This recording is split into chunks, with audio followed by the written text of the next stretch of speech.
Welcome, everyone. I'm Bill Hannafin, the managing editor of The Wise Marketer. We're going to get started in just 1 second, just letting the room fill up for a second here. While we're doing that, I can say hello to our two guests. So, Lauren Pearson from rue21. How you doing today, Lauren? Doing well. How about you? Great. And Brian Ahern from Epsilon. Welcome.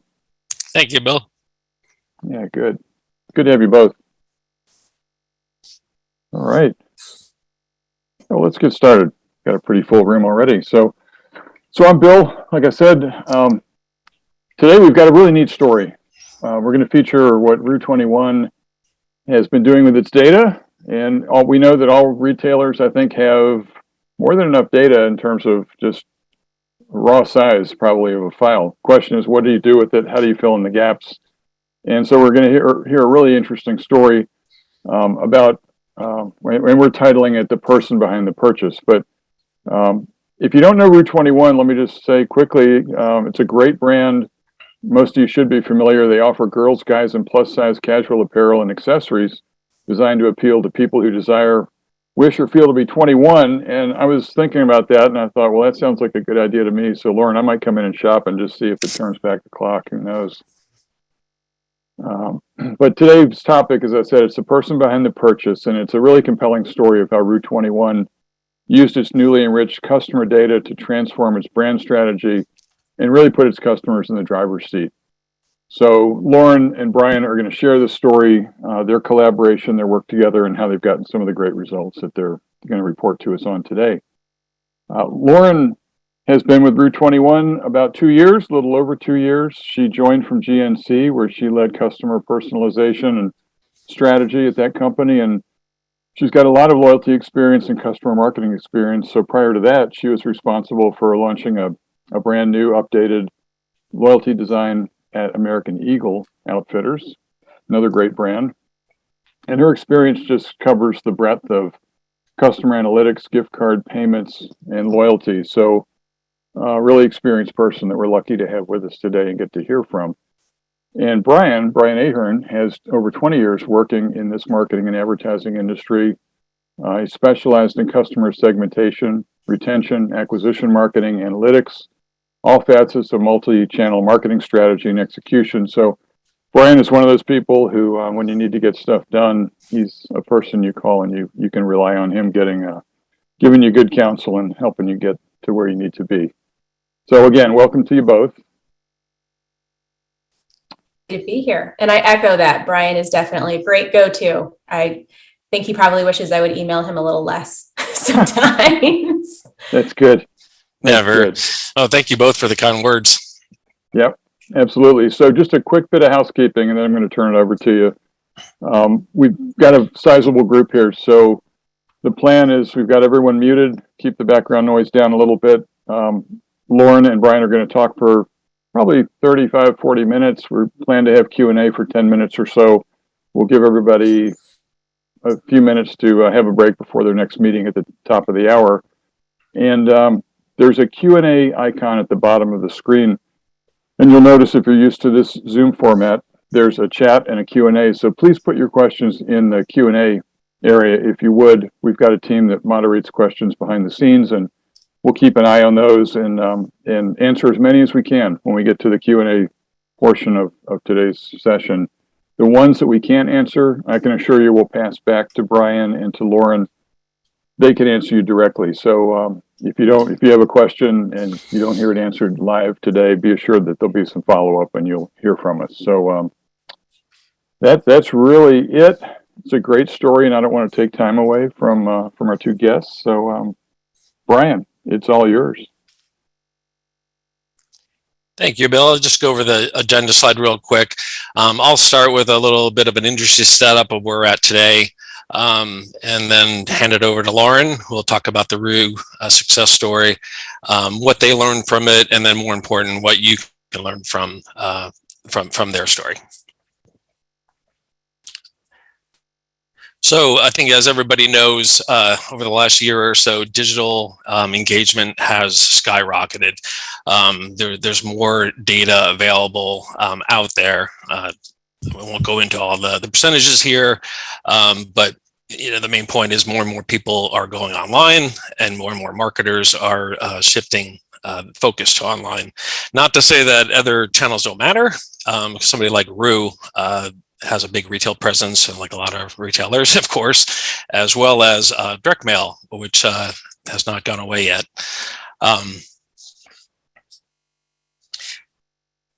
Just jump to the next slide. So with all this data, retailers have more access to than ever before, but they're still struggling to understand their customer. And that's kind of what we wanted to talk about today. And I'll leave it to Lauren to get into a little bit of it, but having a lot of the data is great. But it really comes down to kind of Bill let in there is what you do with it. And really the point is having complete data is even better. And so that's part of Rue's success stories, how they filled the gaps in their data, and then of course, what they did with it. So I think the key theme of our discussion today is having both a comprehensive set of both first-party data and third-party data, and then really having a way to link that information. What I think more and more marketers are finding the value of having a customer address to do that. The more PII information that you have, the better you're going to be able to work with other partners and link information, data enrichment about your customers. And part of all of this is really what we call future-proofing your marketing solutions. And by that, we mean having a complete, as much a PII information of your customer as possible. And really, as we're heading into the future here with Google third-party cookie deprecation and Apple's IDFA moves, it's getting harder and harder to track and understand who your customer is. And that's really a key point of today. Preparing yourself for that. And one way is, the third-party data information isn't going away. Third-party cookie data is going to make it harder and harder as we progress here. So I'll just turn it over to Lauren here without further ado to jump into Rue's success story and how they've been using data over the last year or so. Thank you, Brian. All right, so I want to talk to you a little bit about the challenge that we were confronting. rue21, like a lot of other retailers, we were really struggling to fully understand our customers. We had an idea of who our customer was, but we've conducted surveys, we've talked to our associates, we've gone to our stores. We have an idea, but really that picture is still blurry, sort of like what you're seeing on the image here. It's this blurry sense of who the customer really is. So we took all the right steps. We were identifying some of our customers in stores through email address, but a huge unlock is we launched our loyalty program about a year and a half ago. And that has just been a tremendous program, a tremendous success. We have been able to enroll nearly 5 million members in the first year alone. Those numbers have been growing day after day. And so we've really built out that customer database. But while the program really helped, we still have a lot of gaps in the customer profiles. So even with the loyalty program, we didn't really have a lot of customer address data. And we virtually had no demographics or household info. So with loyalty, we have this better idea of how our customer is shopping with rue21, but we still have this blurry view of who they are. And an incomplete customer profile is sort of like a puzzle with missing pieces. So we really wanted to know what these people were like outside of rue21. What did they look like? And what are their values? What do they dislike? Who are they? So we set out to answer exactly that. We knew we needed to fill in the gaps to get a clearer picture. So what we did, well, I'll just say first, at Rue, we really pride ourselves on being what we call customer obsessed. And when I say customer obsessed, I don't mean that in a creepy fatal attraction type of way. Really, just the customer is at the heart of our brand. They're at the center of everything we do. But if we don't know who they are, we're not delivering on that promise. So the goal was to craft a comprehensive customer profile or profiles that we could use to inform all areas of our business and put that customer obsession front and center. So we needed to take our understanding of our customer further so we can deliver on that customer obsession. So we knew we wanted to enrich our customer database and put the data we already had to work.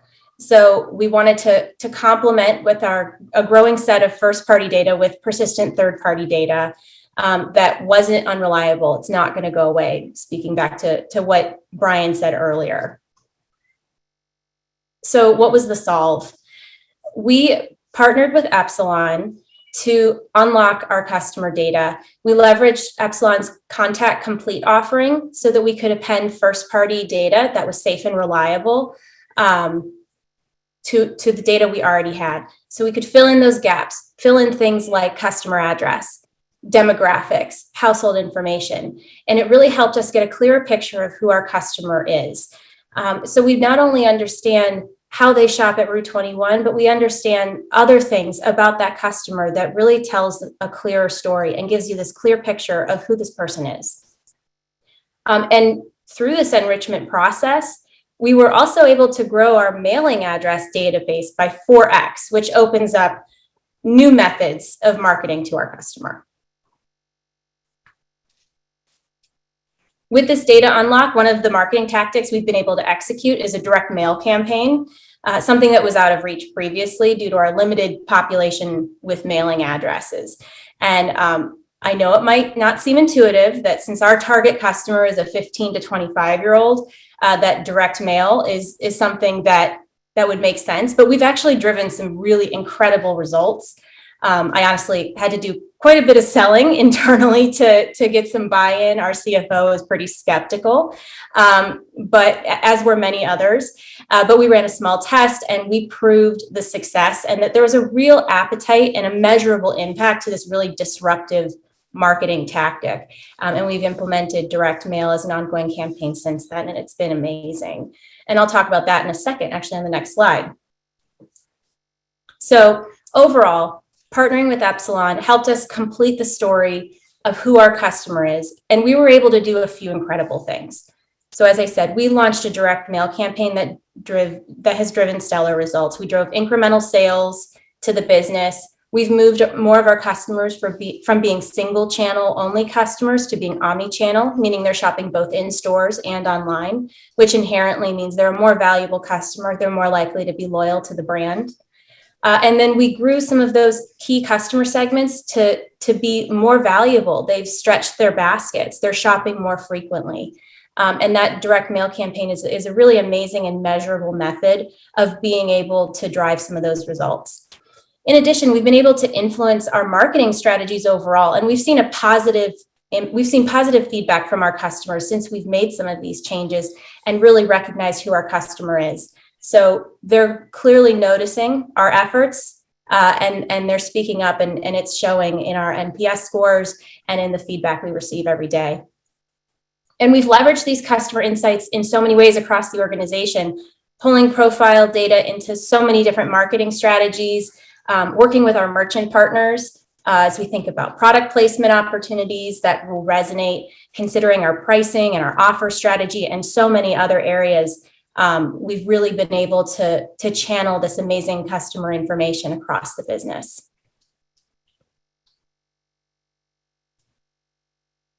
So you may be wondering, okay, Lauren, this seems pretty fantastic, but like what kinds of things did you actually learn about the rue21 customer? So I'm going to tell you. One of the key insights we discovered was that our customers are multicultural, over 40% of them, in fact, and they're more likely to be Spanish speaking or bilingual. So what did we do with this information? We chose models, and we continue to choose models every single day that our customer can relate to. We make a conscious effort every single day with our brand, our photography, and our marketing to ensure that our customer is represented in everything we do.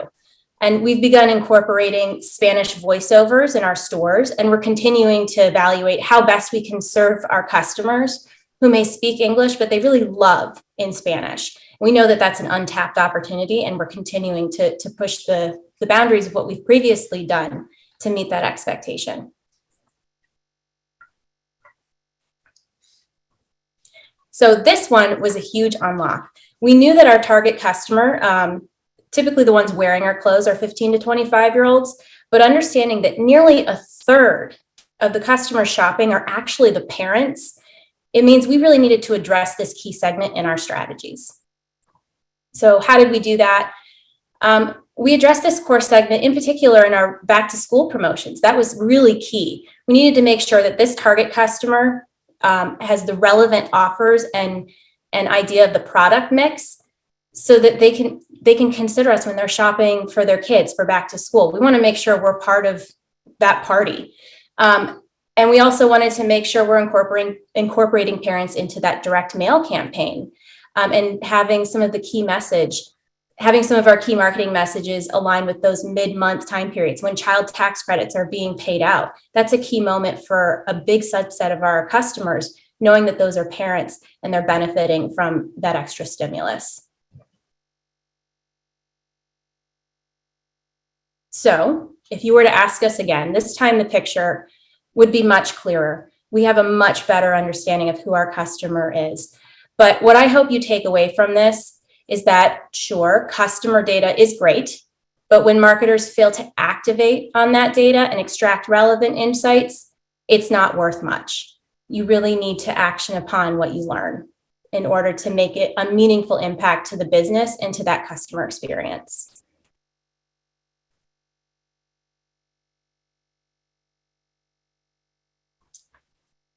So some things that you might be able to apply. Sorry, if we could just toggle back one. Thank you. Some things that I hope that you can learn from us is that data puts the customer in the driver's seat. But you want to make sure you know who the customer is, or else you might be giving the wrong person the keys to the car.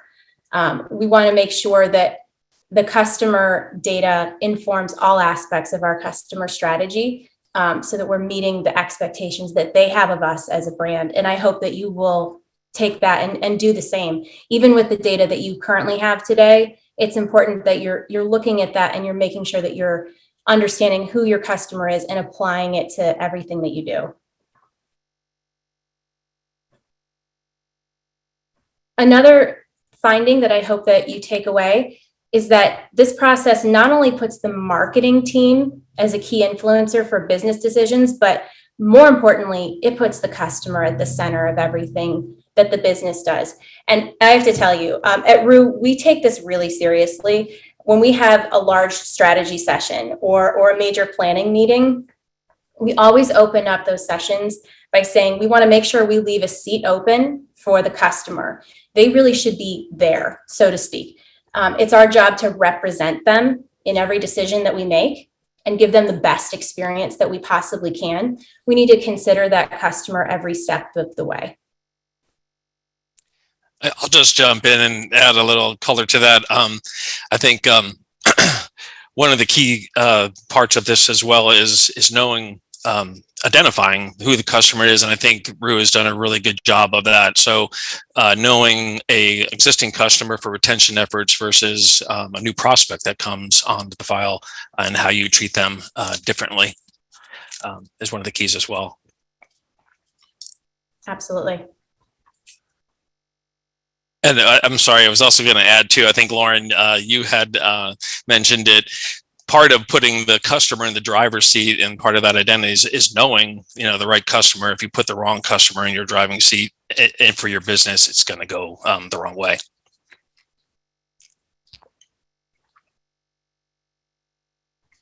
And this is another takeaway that I think has been just such an unlock for rue21 in particular, and I think it's something everybody can apply, is that this customer data and understanding of the customer does not have to stop with the marketing team. There are so many insights that we have found through this data enrichment process that have allowed us to make decisions across the business. Some of the things that we've learned, we've applied to our product placement. We've applied that as we think about our real estate plans and where we want to open stores in the future. we've considered this as we work with our customer service team or our store trainings. I mean, these insights really should inform the entire brand strategy. And it doesn't just start and end. It doesn't just end with the marketing plan and selecting models. It goes above and beyond that.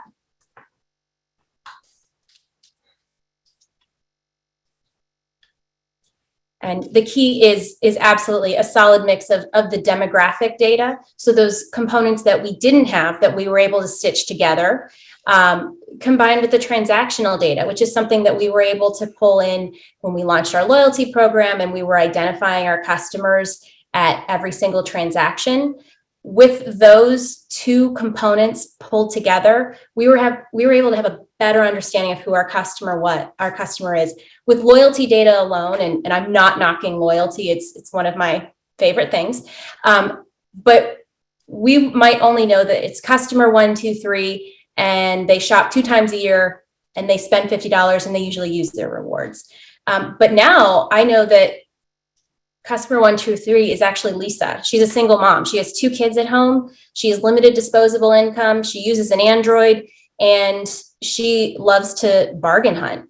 Knowing that completely changes how I'm going to talk to Lisa, because I have a better understanding of what matters to her and who she is outside of how she shops with rue21.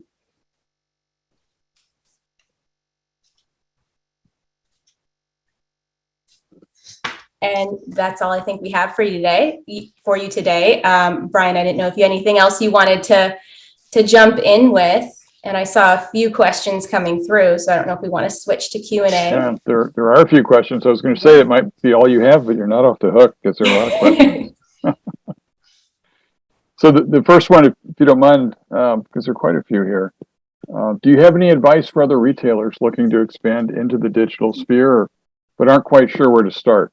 And how would you start using the data that they have in an actual actionable way? That could be either one of you, or you might want to team up on that. Yeah, I guess I could start with that. I mean, first of all, it's just kind of, getting close to what data that you do have available and really building from there. That would be, really the first step. And a lot of it can be done internally, but a lot of retailers don't have the resources to even do that. So there's plenty of partners like Epsilon that could help craft a solution to organize the data as well as clean it. Really, the 3 pillars for us is cleaning data, completing data, and then activating that data. And I think that is, we skimmed over a little bit there in the beginning, but that is one of the problems. People have so much data, but really, again, how do you activate it? Not only across digital channels, but retail as well. And of course, in Rue's case, have seen success with direct marketing, so really across all channels. Right. But yeah, start with what you have and kind of go from there. And then Lauren, I think that's kind of, would you agree? That's kind of how Rue approached it. Yeah, absolutely. I mean, I think that you're spot on. Take an audit of what you currently have, kind of think of it as, it's time to go into that closet that you never go into and start sorting through and figuring out what do you have and try to organize it so that you can make best use of it. And like Brian said, there are partners out there like Epsilon who are amazing, and they can offer a lot of support in helping you sift through and find the data that's actionable or data that you can, work with Epsilon to then enrich and find out what you're missing. So when you look at the entirety of all this work that you've done together, what would you say is the biggest learning from your perspective, from rue21 perspective, Lauren, that came out of understanding customers better, this whole journey, trying to pinpoint who is who and who's purchasing which item? Yeah, I mean, some of the work we did was very validating. Like I had said, we had an idea of who our customer is. We had an idea of our demographics. Discovering that almost 1/3 of our customers were parents, I think, was a huge unlock, because I think that was a much debated stat internally. So that was a big one. The Spanish and bilingual stat was also very eye-opening, because that has a tremendous impact to the way we market. Yeah, I think those were the two in particular that I think were surprising / validating. And everything else was just, gravy. Right. Anything to add to that, Brian? Yeah, I would add that household composition was vital, and then really, that ethnicity. One other thing I would add is some of the transactional data that Rue is able to leverage to learn a little bit more about the purchase habits of their customers, where else they shop, what types of categories they're shopping in, even what supermarkets they're in. Mm-hmm. I know Lauren and I had one conversation about that with gift card sales. Where in supermarket racks, Rue does participate in that, so it's kind of good to know where your customers are shopping. Right, that's great. Mm-hmm. So there are a couple other questions here interesting. They want to know. You mentioned parents. That was a big discovery, Lauren. But did you learn anything about other adjacent customer segments beyond that 15 to 25 core group that you're after? We've been spending a lot of time to try to better understand our plus customer. She is a little bit different from the rest of our customer group. So again, this enriched data has helped us be able to understand her a little bit better, and what makes her tick. What's the core competition, and how do we make sure that we're resonating with that customer who's a little bit older than the rest of our core customers. And then how about, there's another question. Were you able to extend on what you did to acquire new, call it lookalike customers? Are you able to do some of that lookalike modeling through the appending work you did? Yes, that's absolutely something that we've been able to partner with Epsilon to develop some prospective customer lists based on lookalikes, or even just within our owned database, trying to build lookalikes, within the data we have to find our best customers, and find customers who might look like them, and including some of those demographic components or those other aspects to the profile, to find other customers who might sort of fit that bill. Yeah, that's great. Yeah, I'll jump in on that too. As part of that profile, as we were able to build lookalike customers for that for acquisition efforts. And I think what was really interesting that too is able to size up the opportunity around individual stores, because we were able to break out. Rue has a lot of stores, so we were able to break out prospecting efforts around each one of those stores. And then secondary as well, Rue was really interested in sizing up the market. Really, how much market share could they gain? We've already gained a lot. They've had a great year this year. So we're able to, knowing who your customer is, we're able to separate that and identify, what that prospect universe is, and what do you have to gain by it in terms of revenue dollars. That's great. And so, this is going to come. People want to always hear about results, right? So there's a question here about, did you see the long-term value of your new customers being any higher due to these third-party appends? Like, if not that question, are there any other metrics that you track that you could share, sort of directionally at least, about the results from all this work? Yeah, absolutely. Our lifetime value for our customers has absolutely grown, but I cannot, with 100% certainty, attach that just to the data enrichment. Since we launched our loyalty program about a year and a half ago, I'd say we've only just now started to lap hitting critical mass with customer data. So it's hard to say how much of that lifetime value is growing because of the efforts that we've implemented, and how much of that is because, we didn't have a clear picture or visibility into lifetime value before we started implementing some of these things. When you pinpoint specific campaigns, however, for example, talking about that direct mail campaign, that's where we have a much clearer understanding. People who were contacted by that direct mail piece versus our control group, we're seeing improved lifetime value. We're seeing improvements in shopping frequency. So those campaigns would not exist without the work that we've been able to do here with enriching our database and getting those mailing addresses. It's interesting that you went, one of our attendees commented that you went old school with data, append, and direct mail. Interesting combination, right? And today, when everybody's talking about digital transformation, it seems like direct mail did make a comeback, and people are still really attentive to getting something that they can put on the kitchen table. Do you have any insights on deliverability? Did you like the trend towards so many people renting versus homeowner? Did you learn anything in the whole process, and maybe how direct mail is today versus how it was 5 years ago? So rue21 had not done direct mail previously. This was a brand new initiative for us. We just didn't have the address data previously to pull something like that off. But sometimes things are classics for a reason. It's definitely disruptive, like you said. Having this direct mail piece. I'm going to do just a total plug because here's our holiday DM.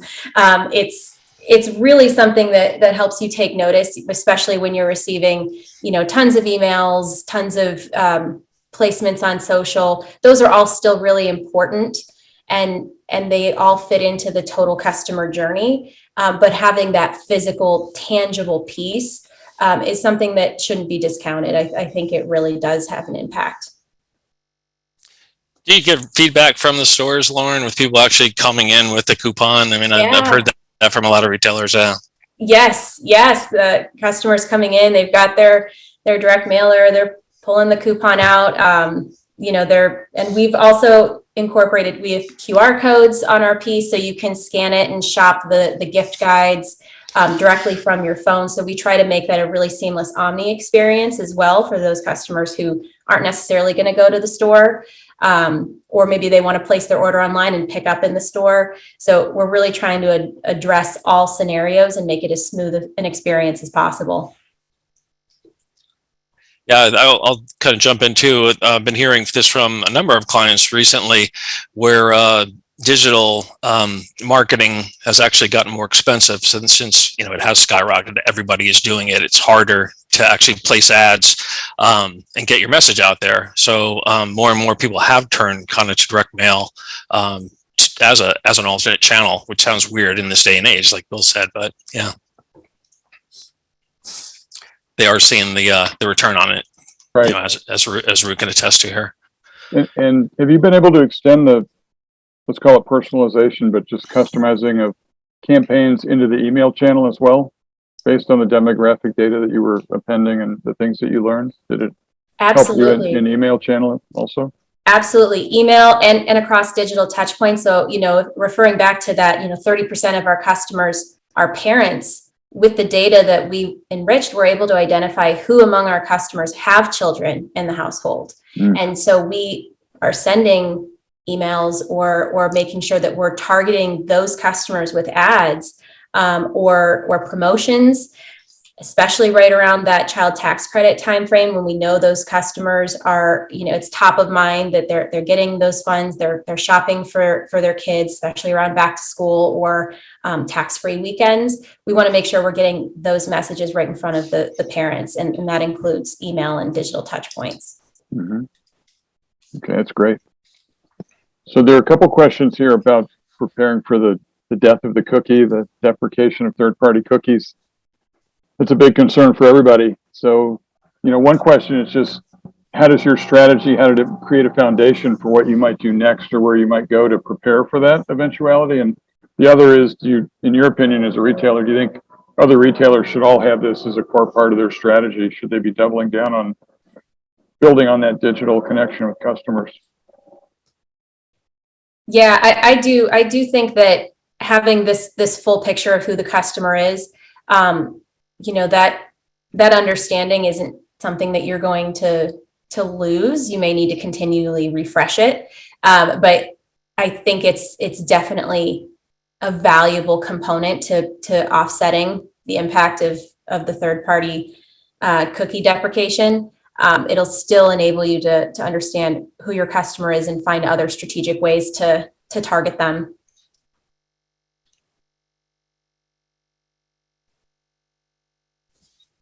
I'm sure, Brian, that's a big party. I apologize if you've got some background noise here. But Brian, is it at Epsilon, it's got to be a big part of your, I guess, body of knowledge, thinking ahead towards counseling your clients, how to manage in a cookieless environment. Do you have any comments on that? Yeah, I think really where we're focused on is really custom audiences to do that. So using all of this great offline data and really creating both retention and acquisition audiences to use for targeting online, whether it's through our own digital marketing solutions team or really any digital partner that you work with. Part of that third party information is the address itself. I mean, that is valuable for matching online. We find it in our own digital team, as well as places like LiveRamp, improving that match rate that you get. Having a name and address, a phone number, an email, the more you have, the better match you're going to get, the better your marketing is going to be. One other question related to how extensive some of the third-party data is. Asking about, are there other attributes like values, which I guess could be interpreted different ways, and lifestyle? To what extent can you continue to build out the profile? Yeah, there's a ton of data that we can pull in from Epsilon. So it's kind of a fun menu to pick and choose from. But the Epsilon does have a ton of model scores that may be relevant to whatever your vertical is. But also within our own database, we're building, RFM models, lookalike models, churn models based on how often our customer is shopping, what they're buying, how much they're spending, where they're making their purchase. We use that as well to really inform who are the segments what are the segments within our customer base, and where should we really prioritize and put in the majority of our efforts. Where are we going to see the most payoff, and what groups might be ones to not necessarily ignore but not prioritize fully, especially when you have a limited marketing budget.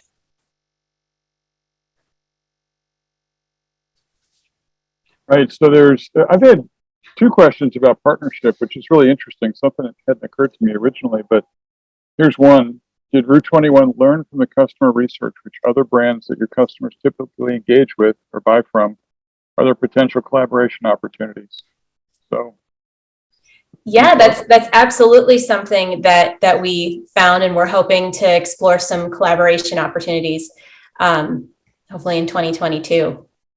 Okay. Yep. There's another one related. It says same thing. What data could you get from complementary brands? So it's interesting. Could you imagine something like this? You've seen Dick's and Nike's team up. You've seen Sephora and Kohl's team up. Different than co-located retail locations, but it's been marketing strategy. So I guess you're not going to talk about things that might come in the future, but do you think it's a possibility that you might see some partnerships like that emerge? And would it be data driven? Yes. Yep. It can all be found in the data. Okay. That's great. So Lauren, here's one. You might relate to this with all your experience with multiple retailers. The question is, many retailers still use intuition to make decisions. What steps do you suggest companies take to shift that culture towards using more data to make business decisions?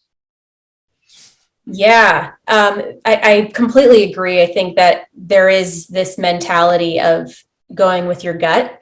But I think that testing is the number one thing that has really helped us be able to prove the value of leveraging data. I'll go back to direct mail. When we told our leadership that we wanted to spend, X number of dollars to launch a direct mail campaign, they pretty much laughed at us.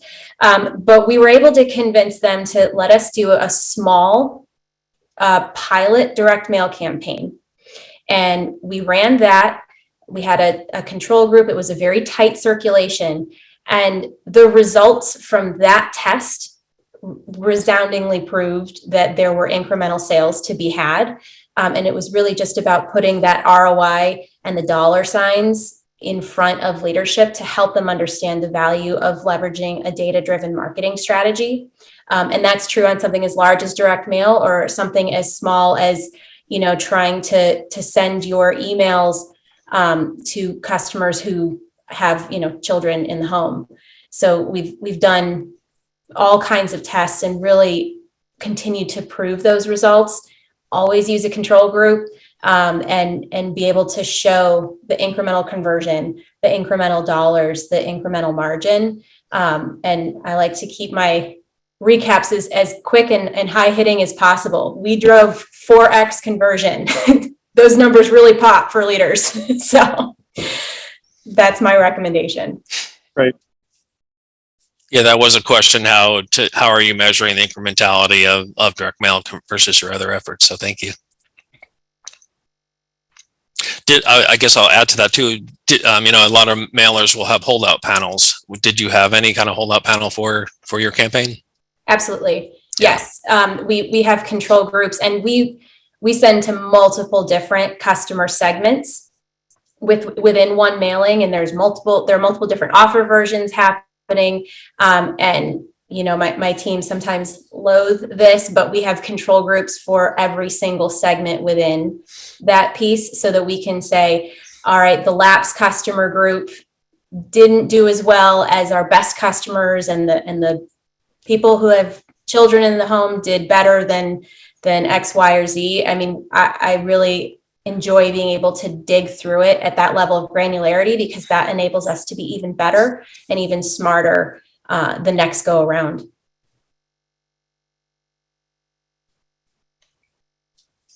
And I didn't ask before, but Brian, how often do you need to validate or update the file with the appended data? Are you doing that on a monthly basis or a different frequency? It does vary really for marketers. I'd say Rue is more on like a quarterly basis. Lauren is what we do, what's called contact complete. And just to give a little bit more information about that, that is just what it sounds like. We're completing the record. So if you have incomplete account records, like just a phone number or just an email, or maybe just a name and a zip, a lot of retailers at point of sale will just enter the name and a zip code. We can take that information and then apply the name and address to it. So that's basically how contact complete would work. That's great. That's great. By the way, we dropped something in the chat. We were talking about the cookieless future, and Epsilon has a really good resource here.